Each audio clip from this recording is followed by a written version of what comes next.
Hello students, आज जो मैं आपको टॉपिक पढ़ाऊंगा वो है मैग्नेटाइजेशन एंड मैग्नेटिक इंटेंसिटी।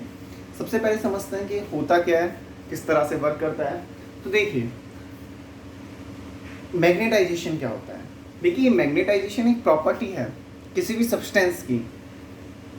जब उसको किसी मैग्नेटिक फील्ड में रखा जाए तो उसमें मैग्नेटिक प्रॉपर्टीज जनरेट हो जाए। जैसे बेटा, मैंने लिया ये आयरन का स्केल, ठीक है, स्टील का आयरन का। अब मैंने इसे एक मैग्नेटिक फील्ड में रखा, और इस मटेरियल के अंदर कुछ ऐसी प्रॉपर्टी हो जिसके कारण हम जब इसको बाद में निकालें मैग्नेटिक फील्ड से तो ये किसकी तरह वर्क करने लग जाए, मैग्नेट की तरह वर्क करने लग जाए। इसी प्रॉपर्टी का नाम क्या है, ऐसी प्रॉपर्टी जो किसी सब्सटेंस में होती है। तो आयरन में, इसमें नहीं है, प्लास्टिक थोड़ी ना मैग्नेटाइज होगा। तो ऐसी प्रॉपर्टी जो किसी मटेरियल सब्सटेंस में होती है जिसके कारण उसको यदि हम किसी मैग्नेटिक फील्ड में रखते हैं तो क्या गेट कर लेती है, मैग्नेटाइज्म गेट कर लेती है, मैग्नेटिक प्रॉपर्टी गेट कर लेती है, और इसी को हम क्या बोलते हैं, मैग्नेटाइजेशन। बात सभी को क्लियर हुई? What is the magnetisation?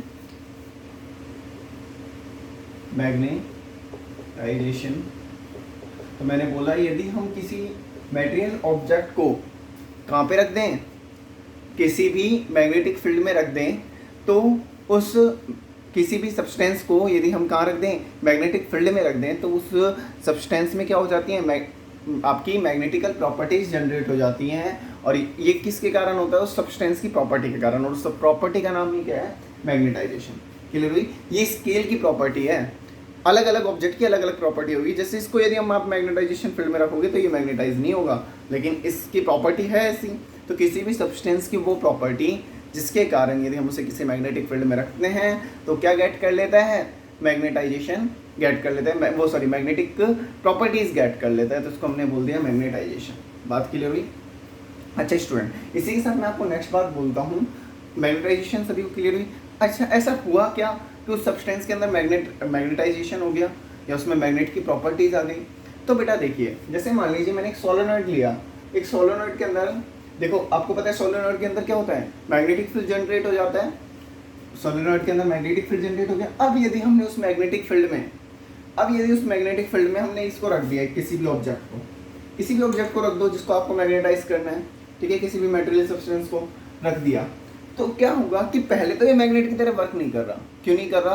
क्योंकि इसके जो मैग्नेटिक डाइपोल्स बन रहे हैं ना, वो अलग अलग डायरेक्शन में हैं, या फिर आप इलेक्ट्रॉन का रोटेशन कह लो या फिर कुछ भी कह लो, अलग अलग डायरेक्शन में है, ठीक है। अब ये जो मैग्नेटिक डाइपोल्स यहाँ पे बन रहे हैं वो अलग अलग डायरेक्शन में है, लेकिन जब हम इसे किसी मैग्नेटिक फील्ड में रखते हैं तो इसके अंदर क्या होता है, सारे के सारे मैग्नेटिक डाइपोल्स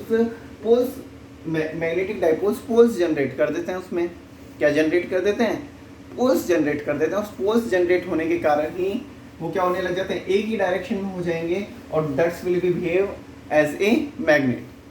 ओके, और वो सब्सटेंस किसकी तरह बिहेव करने लग जाएगा, मैग्नेट की। बात समझ में आई कि जब भी हम किसी तो इसके सब्सटेंस को मैग्नेटिक फील्ड में रखते हैं तो उस मटेरियल के जो डाइपोल्स होते हैं वो अलग अलग डायरेक्शन में होते हैं, लेकिन जैसे ही हम उसमें मैग्नेटिक फील्ड में रखते हैं तो सभी डाइपोल्स पोल्स क्रिएट कर देते हैं उस सब्सटेंस में, नॉर्थ पोल और साउथ पोल, और जिसके कारण वो किसकी तरह बिहेव करने लग जाता है, मैग्नेट की तरह बिहेव करने लग जाता है। बात समझ में आई? अब ये जो मैग्नेटाइजेशन है ना, इसकी डेफिनेशन, इसको किस तरह से डिफाइन किया जाता है, इसको कैपिटल एम से हम डिनोट करते हैं, और ये जो कैपिटल एम होता है वो इक्वल होता है dipole moment per unit volume. किससे डिनोट होता है, एम जो होता है यहाँ पे डाइपोल मोमेंट का बता रहा है, मैग्नेटिक डाइपोल मोमेंट, ठीक है, मैग्नेटिक डाइपोल मोमेंट, और जो वी है वो वॉल्यूम को बता रहा है। तो मैग्नेटाइजेशन को हम किससे डिनोट करेंगे, एम अपॉन वी से। Yes students, M upon V से। अब देखिए, मैग्नेटिक डाइपोल हो गया। मैग्नेटाइजेशन की डेफिनेशन समझ में आई, डाइपोल के लिखा है क्योंकि अभी मैंने आपको बताया। तो कितने डाइपोल पर यूनिट वॉल्यूम में हैं, उसी को किससे डिफाइन करेंगे, कैपिटल एम से, मैग्नेटाइजेशन। तो ये किसी भी सब्सटेंस की प्रॉपर्टी होगी, इसका मैग्नेटाइजेशन अलग है, इसका मैग्नेटाइजेशन अलग है, और एल्युमिनियम है तो उसका अलग है। तो बात समझ में आई? हर एक मटेरियल जिसको हमको मैग्नेटाइज करना है, जिसको अंदर हमें मैग्नेटिक प्रॉपर्टी लानी है, उस सबका मैग्नेटाइजेशन अलग अलग होगा, क्योंकि वो प्रॉपर्टी है, इनबिल्ट प्रॉपर्टी। हर एक सब्सटेंस की अपनी प्रॉपर्टी है मैग्नेटाइजेशन, ठीक है। दूसरा हम बात करते हैं मैग्नेटाइजिंग फील्ड। मैग्नेटाइजिंग फील्ड, देखिए मैग्नेटाइजिंग फील्ड क्या होता है, वो फील्ड जिसमें हम उस मटेरियल को रख रहे हैं, जैसे हमने इसके अंदर इस फील्ड के अंदर मैग्नेट को रखा, तो उस फील्ड को जिसमें हम किसी भी सब्सटेंस को रख रहे हैं, ऐसा फील्ड जिसमें हम किसी भी सब्सटेंस को रख रहे हैं जिसको हमें मैग्नेटाइज करना है, उस फील्ड का नाम क्या है, मैग्नेटाइजिंग फील्ड। ऐसा फील्ड जिसमें हम किसी भी मैग्नेट को किसी भी सब्सटेंस को रख रहे हैं, उस सब्सटेंस को रख रहे हैं जिसको हमें मैग्नेटाइज करना है।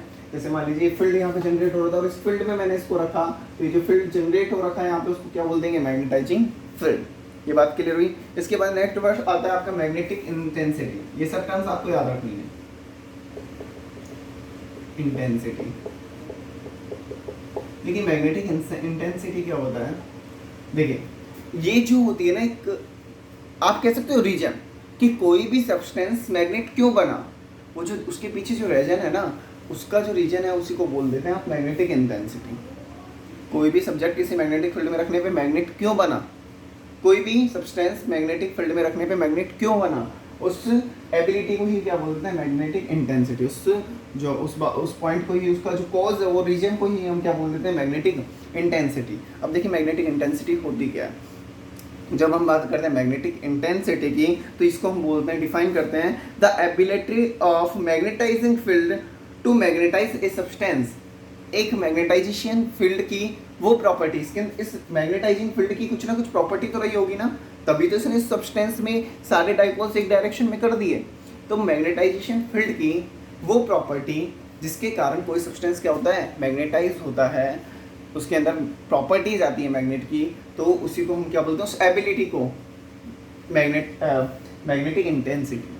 बात समझ में, किसी भी उस फील्ड की एबिलिटी, उस मैग्नेटिक फील्ड की एबिलिटी जिसके कारण कोई सब्सटेंस क्या हो रहा है, मैग्नेटाइज हो रहा है। अब बेटा देखिए, उस फील्ड की एबिलिटी को आप बढ़ा भी सकते हो, यदि आप ज़्यादा करंट दोगे, जितनी ज़्यादा आप करंट दोगे उतनी ज़्यादा क्या हो जाएगी, मैग्नेटिक इंटेंसिटी हो जाएगी, क्योंकि वो मैग्नेटिक फील्ड की प्रॉपर्टी है। मैग्नेटाइजेशन तो प्रॉपर्टी है सब्सटेंस की, और मैग्नेटिक इंटेंसिटी फील्ड की। तो यहाँ से यदि हम जब मैग्नेटिक इंटेंसिटी की बात करते हैं तो इसको डिनोट करते हैं एस से। और अभी मैंने बताया मैग्नेटाइजेशन फील्ड की प्रॉपर्टी, और मैग्नेटाइजेशन फील्ड किससे बन रहा है, करंट के कारण। तो यहाँ से हम लिखते हैं S is directly equals to the N I, number of turns per unit length. ये किससे डिफाइन किया जाता है, नंबर करंट से। Ability of magnetisation field comes due to the current per unit length. किसके कारण आती है, करंट पर यूनिट लेंथ के कारण आती है। तो ये सभी पॉइंट्स आप सबको क्लियर हुए। मैग्नेटिक इंटेंसिटी क्या होता है, मैग्नेटाइजेशन फील्ड। यहाँ से एक और समझ लीजिए। अब देखिए, जब हमने इस मटेरियल को यहाँ पे रखा, तो इस मटेरियल में क्या होने लग गया, इसका अपना भी मैग्नेटाइजेशन होने लग गया, क्योंकि डाइपोल्स बन गए, तो इसका अपना भी एक मैग्नेटिक फील्ड क्रिएट होगा, और उस फील्ड को ही हम बोलते हैं मैग्नेटिक इंडक्शन। मैग्नेटिक इंडक्शन बोल दीजिए, या फिर magnetic field create by a substance which are placed in the magnetic field, जिसको हमने किस में रखा है, एक मैग्नेटिक फील्ड में रखा है, मैग्नेटाइजेशन फील्ड में रखा है। इस सब्सटेंस के कारण भी क्या बनने लग जाएगा स्टूडेंट्स, सब्सटेंस के कारण भी मैग्नेटिक फील्ड बनने लग जाएगा। इस सब्सटेंस के कारण भी मैग्नेटिक फील्ड बनने लग जाएगा, और उस मैग्नेटिक फील्ड का नाम जो आपका है, यदि मान लीजिए इसमें करंट फ्लो होने लग गई IM, डाइपोल्स बने, और डाइपोल्स कब बनेंगे, जब इसमें से करंट फ्लो होगी, क्योंकि जब भी कहीं करंट फ्लो होती है तभी तो उसमें से क्या किसकी तरह बिहेव करता है, मैग्नेट की तरह। तो इसमें क्या बन गए, करंट। पहले सबसे मान लीजिए इसमें करंट बनी जो IM है, ठीक है, IM। तो इसके अंदर जो मैग्नेटिक फील्ड बनेगा, तो हमें पता है B का फॉर्मूला क्या होता है, mu naught N IM, sorry small n आएगा, पर यूनिट लेंथ N IM। तो यहाँ पे जो मैग्नेटिक फील्ड यदि हम बात कर रहे हैं, BM डिनोट कर देता हूँ, यहाँ पे बन रहा है म्यू नॉट N IM, ठीक है। इसमें से I करंट फ्लो हो रही है, तो मैग्नेटिक इंडक्शन बोल लीजिए, चाहे magnetic field create in the substance बोल लीजिए, ठीक है। तो बात समझ में, ये सारी टर्म्स आपको क्लियर है। यदि आपको बेटा, मैं दोबारा बोलता हूँ, एक कोई भी टर्म आपको क्लियर नहीं होती, कोई भी चैप्टर आपका क्लियर नहीं है, सारी वीडियोस यूट्यूब चैनल पे हैं। आप अपना चैनल, अपने उस वीडियो को सेलेक्ट करो, पूरी देखें, वीडियो को जरूर पूरा देखें, चीज़ें समझ में आएंगी। और मैं तो यहाँ तक कहता हूँ कि यदि आपको लगता है कि टॉपिक नहीं समझ में आया, तो उस वीडियो को दोबारा पूरी को रिवाइज कर लो। यदि आप पढ़ेंगे तभी तो कुछ समझ में आएगा। और बेटा फिजिक्स ऐसा सब्जेक्ट है कि समझ में आया तो बहुत इंटरेस्टिंग है, बहुत इंटरेस्टिंग। और फिजिक्स के लिए कंडीशन भी है कि आपको डेली 1 and 1.5 आवर देना ही है, चाहे आप बोर हो चाहे उसे समझें, कोशिश करें। जब तक किसी चीज़ को याद करने की कोशिश नहीं करोगे जब तक वो समझ में नहीं आएगी। आपको पढ़ना ज़रूर है और कम से कम 1.5 आवर आपको फिजिक्स की स्टडी करनी है। मैं आपसे हमेशा बोलता हूँ कि फिजिक्स की स्टडी आपको 1.5 आवर का डेली करनी है, आपके वर्क के अलावा। हो सकता है स्टार्टिंग में समझ में नहीं आए, और अब तो जिन बच्चों ने अभी रिसेंटली ज्वाइन किया है, वीडियोस अभी देखने लगे हैं, उनसे तो मैं ये बात भी कहूँगा कि वो पुरानी वीडियोस को ज़रूर देखें, सारी चैनल पे हैं। और यदि फिर भी किसी को कुछ में प्रॉब्लम आती है, मुझे इस टॉपिक की वीडियो नहीं मिल रही, वो मुझे पर्सनली भी मैसेज डाल दें। लेकिन बेटा सब मैं आपको उस वीडियो का लिंक भेज दूंगा। लेकिन हालांकि वैसे all videos are on the YouTube channel. आप अपने टॉपिक को सेलेक्ट करो बेटा, प्लीज़ रिवीजन करें, जिस दिन भी आपको संडे मिले उस दिन सारी की सारी वीडियोस को देख लें, ठीक है। सभी की सभी वीडियोस को देख लें जो उस चैप्टर की हैं, तो आपको रिवाइज भी हो जाएगा, ठीक है, और आपको चीज़ें अच्छे से भी समझ में आएंगी। तो बेटा आपको मेहनत आपके ऊपर है, यदि आपको मार्क्स गेन करना है। मैं पढ़ा सकता हूँ लेकिन मेहनत आपके ऊपर है, ठीक है। देखिए, तो ये सारी टर्म्स मैंने आपको समझाई, आप दोबारा एक बार देख लीजिएगा। अब हम इससे आगे की बात करते हैं, ठीक है।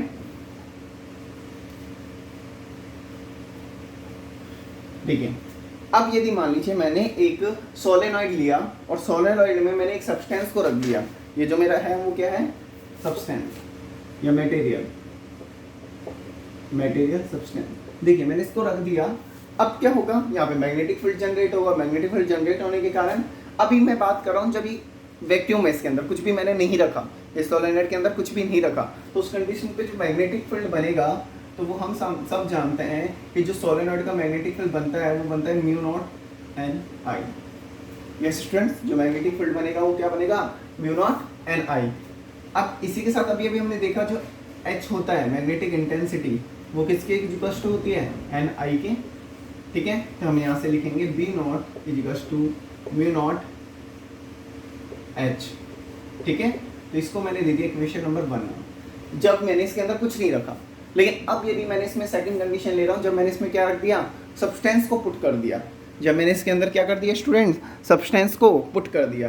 तो जैसे ही मैंने इसके अंदर किसी भी सब्सटेंस को पुट किया तो देखिए क्या होता है, तो उस सब्सटेंस के अंदर क्या होने लग जाता है स्टूडेंट्स, उस सब्सटेंस का अपना भी मैग्नेटिक फील्ड जनरेट हो जाता है। अभी मैंने आपको बताया था ना मैग्नेटिक इंडक्शन, जब डाइपोल्स उसमें बन चुके हैं तो उसका खुद का भी अपना मैग्नेटिक फील्ड बन जाता है। तो जब हम किसी सब्सटेंस को रखते हैं तो इसमें टोटल मैग्नेटिक फील्ड क्या हो जाता है, बढ़ जाता है। सोलेनॉइड के अंदर टोटल मैग्नेटिक फील्ड बढ़ जाता है, एक तो उसका खुद के कारण और दूसरा इस सब्सटेंस के कारण। अब हमें ये बात करनी है कि सब्सटेंस के कारण कितना मैग्नेटिक फील्ड बना। बात समझ में आई? जब हमने बात करी कि ये जब इसमें कुछ नहीं रखा हुआ तो मैग्नेटिक फील्ड कितना बन रहा है, इतना। लेकिन यदि हमने इसमें कुछ पुट कर दिया, क्या पुट कर दिया, कोई सब्सटेंस को पुट कर दिया, तो अब इसका जो मैग्नेटिक फील्ड होगा ना स्टूडेंट्स, वो बदल जाएगा, टोटल मैग्नेटिक फील्ड। और वो किसका हो जाएगा, इस सोलेनॉइड का और प्लस इस सब्सटेंस का, ठीक है। तो देखिए कैसे निकालेंगे हम। तो B0 तो क्या हो गया, जब कोई सोलेनॉइड में कुछ भी नहीं रखा हुआ, लेकिन जैसे ही हमने इसमें सब्सटेंस पुट किया तो आपको पता है उस सब्सटेंस की प्रॉपर्टी है क्या, मैग्नेटाइजेशन। और मैग्नेटाइजेशन प्रॉपर्टी क्या कहती है, is the M equals to M upon V, ठीक है। और आपको स्टूडेंट में एक बात बता दूं क्या, कि जो M होता है ना स्टूडेंट्स, जो आपका मैग्नेटिक डाइपोल होता है, इसका फॉर्मूले को मैं कंपेयर करके बता चुका हूँ। इसका जो फॉर्मूला निकल के आता है वो निकल के आता है NIA, ठीक है, NIA। लेकिन यदि मान लीजिए ये जो I है ये वाली करंट नहीं है, ये वो करंट है जो इस सब्सटेंस में फ्लो हो रही है, जो इस सब्सटेंस में, मान लिया वो IM है, क्योंकि मटेरियल है तो मैंने इसको IM कह दिया, ठीक है। और अपॉन में V, और V को मैं क्या लिख सकता हूँ स्टूडेंट, ये इसका क्रॉस सेक्शन एरिया A है, लेंथ L है, तो V को मैं लिख दूंगा A इंटू L, ठीक है, A इंटू L। A से A कट, यहाँ से बन के आ गया NIM अपॉन L। और बेटा यहाँ पे ये जो NIM अपॉन L जो बना है ना स्टूडेंट आपका, वो क्या बना है, करंट एट पर unit length on the in the substance, कि पर यूनिट लेंथ में सब्सटेंस के अंदर कितनी करंट है, ठीक है। तो वो क्या निकल के आई आपकी, वो आपकी निकल के आई NIM अपॉन L। तो मैं इसको लिख सकता हूँ NIM, क्योंकि आप सभी को पता है क्या कि N upon L equals to N, ठीक है, total length upon number of times upon total length equals to N. तो बेटा मैंने इसको ये रख दिया। अब देखिए मैंने अभी अभी आपको बताया था कि सब्सटेंस के कारण जो मैग्नेटिक फील्ड बन रहा है उसको क्या बोलते हैं, मैग्नेटिक इंडक्शन। और मैग्नेटिक इंडक्शन का फॉर्मूला क्या होता है, अब मैं इसको लिख देता हूँ बी एम, जो इसके कारण बन रहा है तो वो बन रहा है mu not an I am. Student जो सब्सटेंस के कारण मैग्नेटिक फील्ड बन रहा है वो यही होगा। अब इसमें वैल्यू पुट कर देते हैं इसकी एम की, आई एम को मैं क्या लिख सकता हूँ एम, तो B M is equal to mu naught. बेटा अब आपका काफी हद तक काम हो चुका है। देखो हमने बी नॉट निकाल लिया और बी एम निकाल लिया कि इसके कारण कितना मैग्नेटिक फील्ड है जब कोई सब्सटेंस नहीं रखा हुआ, और यदि हमने इस सब्सटेंस को रख दिया तो सब्सटेंस का कितना मैग्नेटिक फील्ड है। अब यदि हमें टोटल मैग्नेटिक फील्ड निकालना है तो मैं इरेज करता हूँ एक बार ये सब चीजें। बात तो समझ में ही आई गई होगी, आप वीडियो को दोबारा देख लेना कोई भी टॉपिक आपको नहीं समझ में आया हो तो देखिए तो हमारे पास पहली इक्वेशन तो यही बनी B naught is equal to mu naught H, और दूसरी इक्वेशन हमारे पास बनी B M is equal to mu naught M. Equation 1 और इक्वेशन 2। ये स्टूडेंट अब जब हमें टोटल मैग्नेटिक फील्ड निकालना है तो इक्वेशन 1 को ऐड कर दो किससे, इक्वेशन 2 से, पुट करो value mu naught H plus mu naught M B, B equals to यहाँ से म्यू नॉट कॉमन आ गया एच प्लस एम। ठीक है, अब यहाँ से जैसे ही हमने म्यू नॉट कॉमन लिया, अब देखिए स्टूडेंट यहाँ से मैं क्या करता हूँ एच को और कॉमन ले लेता हूँ। एच को कॉमन लिया तो अंदर बन गया 1 प्लस एम अपॉन एच। देखिए अब मैं इसमें एक करेक्शन क्या कर सकता हूँ कि b अपॉन एच लिख दूँ और इधर लिख दूँ mu not 1 plus M H. मुझे इससे फ़ायदा क्या हुआ, देखिए अभी अभी आपको मैंने बताया था, क्या मैंने अभी आपको बताया था कि मैग्नेटिक फील्ड जो होता है वो क्या बनता है, यहाँ से देखिए b इक्वल टू क्या होता है mu H mu naught H. लेकिन ये किसके लिए बात करें, जब वैक्यूम के लिए। अब मान लीजिए कोई भी दूसरा मटेरियल है, ठीक, अब तो वैक्यूम नहीं है, अब तो केवल b आ रहा है, तो b अपॉन एच के लिए म्यू एच लिखूंगा और यहाँ से b अपॉन एच की वैल्यू जो आती है वो आती है म्यू के equal. Permeability in the medium, permeability in the medium. तो देखिए परमेबिलिटी इन द मीडियम, जब मैं बी एच की वैल्यू म्यू रख दूंगा तो ये आ गई मेरे पास mu not 1 plus M H. Student मैं इसको यहाँ पे लिख रहा हूँ mu upon mu not 1 plus M H. अच्छा म्यू अपॉन म्यू नॉट मैंने लिखा तो बेटा आपने एक सबने रिलेटिव परमिटिविटी पढ़ी थी ना हमने, ठीक है, तो उसी तरह से एक रिलेटिव परमिटिविटी जब आप निकालते हो उसका फॉर्मूला तो वो बनता है mu R into mu naught is equal to mu.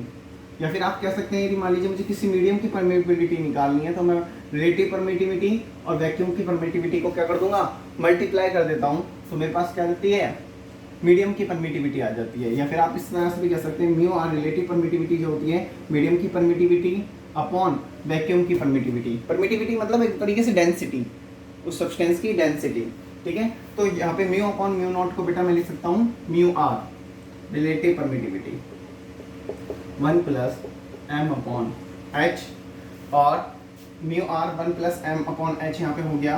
अब यहाँ पे जो बात ध्यान देने की है वो है एम अपॉन एच क्या होता है, ठीक है। तो देखिए एम अपॉन एच जो होता है ना बेटा यहाँ पे ये डिनोट करता है मैग्नेटिक ससेप्टिबिलिटी को, ठीक है। अब देखिए इसका जो सिंबल होता है यहाँ पे मैं लिख देता हूँ आपको magnetic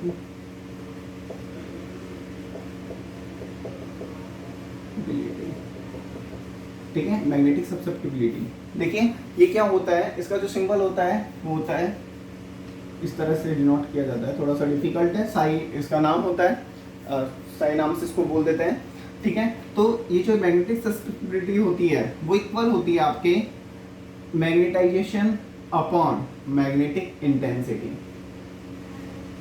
magnetisation upon magnetic intensity. इसको बेटा आप कैसे समझ सकते हो कि ये क्या होती है, एक सब्सटेंस की प्रॉपर्टी होती है कि जो उसको मैग्नेटिक फील्ड में रखने के बाद, कोई भी सब्सटेंस को मैग्नेटिक फील्ड में रखने के बाद वो कितने मैग्नेटिज्म को एक्सेप्ट करता है, वो कितने मैग्नेटिक प्रॉपर्टीज को एक्सेप्ट करता है। मान लीजिए मैंने इसको रख दिया किसी सब्सटेंस, तो इसने तो प्रॉपर्टीज को गेट किया, लेकिन यदि मैंने इस मार्कर को रखा, प्लास्टिक का है, ठीक है। तो क्या इसने मैग्नेटिक प्रॉपर्टीज को गेट किया? नहीं किया। हालांकि इसको भी सेम मैग्नेटिक फील्ड में रखा मैंने और इसको भी सेम मैग्नेटिक फील्ड में रखा, लेकिन इसने तो उस मैग्नेटिक प्रॉपर्टी को गेट कर लिया, लेकिन इसने नहीं किया। तो उसका रीजन क्या हुआ? ये कि जिसका मैग्नेटाइजेशन ज़्यादा होगा जिसका मैग्नेटाइजेशन ज़्यादा होगा उसकी सस्टेबिलिटी भी क्या होगी? ज़्यादा। तो इसको हम क्या बोल देते हैं? इसको हम बोल देते हैं it is a property of a substance which show here easily how to the easily can be the magnetize, कि वो किस तरह से इजीली मैग्नेटाइज हो जाए। इसको मैग्नेटाइज करने में बहुत डिफिकल्टीज हैं, होगा भी नहीं, लेकिन इसको बहुत इजीली कर सकते हो सकता है इससे बेटर एल्युमिनियम कोर भी जल्दी कर सकें, हो सकता है। तो ये हर एक सब्सटेंस की प्रॉपर्टी हो गई कि वो कितना जल्दी क्या होता है? मैग्नेटाइज होता है। और उसको हम किससे बताते हैं? M/I से। लेकिन यहाँ पे आपका I ना होके क्या है? मैग्नेटिक इंटेंसिटी को मैं किससे बताता हूँ? H से। तो M/H। तो यहाँ पे मैं इसको वैल्यू को रिप्लेस कर देता हूँ 1 प्लस साई, या फिर आप कह सकते हैं मैग्नेटिक ससेप्टिबिलिटी। तो बेटा यहाँ से आपके पास एक इंपॉर्टेंट रिलेशन निकल के आ जाता है, और ये पूरा डेरिवेशन स्टूडेंट बहुत इंपॉर्टेंट मिल के आता है। पूरा डेरिवेशन बहुत ज़्यादा इंपॉर्टेंट है, एग्जाम के पॉइंट ऑफ व्यू से भी बहुत ज़्यादा इंपॉर्टेंट है, ठीक है स्टूडेंट। चलो मैं आपको हो सकता है टॉपिक समझ में आया होगा बहुत अच्छे से, आपको नहीं भी समझ में आया तो आप वीडियो को दोबारा देखें, टॉपिक बहुत अच्छे से क्लियर होगा। मैं नोट्स भेज दूँगा आपको, प्रॉपर्ली उनकी स्टडी करें। और एक बात मैं आप सभी से बोलना चाहूँगा, प्लीज़ स्टूडेंट पढ़ाई ज़रूर करें। पढ़ाई फिजिक्स को प्रॉपर टाइम दे पढ़ने के लिए। फिजिक्स आपको कम से कम 1.5 आवर पढ़नी है। और जिन भी स्टूडेंट्स ने पुराने वीडियोस नहीं देखे हैं वो अपने पुराने वीडियोस देख के पुराने लेक्चर्स को कंप्लीट करें। और मैं एटलीस्ट कहता हूँ चलो स्टार्टिंग के 3 चैप्टर छोड़ो, तुम 4th और 5th अभी फिलहाल एट प्रेजेंट इनका रिविजन साथ के साथ करो, ताकि आपको इनमें कुछ प्रॉब्लम ना आए। और सारी वीडियोज़ आपके यूट्यूब चैनल पर अवेलेबल हैं, ठीक है। फिर भी किसी को कुछ प्रॉब्लम आती है तो वो आपस में कंसल्ट कर सकता है, ग्रुप में मुझसे पूछ सकता है, पर्सनल मैसेज डाल के मैं आपको लिंक भेज दूंगा। लेकिन स्टूडेंट सभी स्टडी जरूर करें। Okay, thank you students.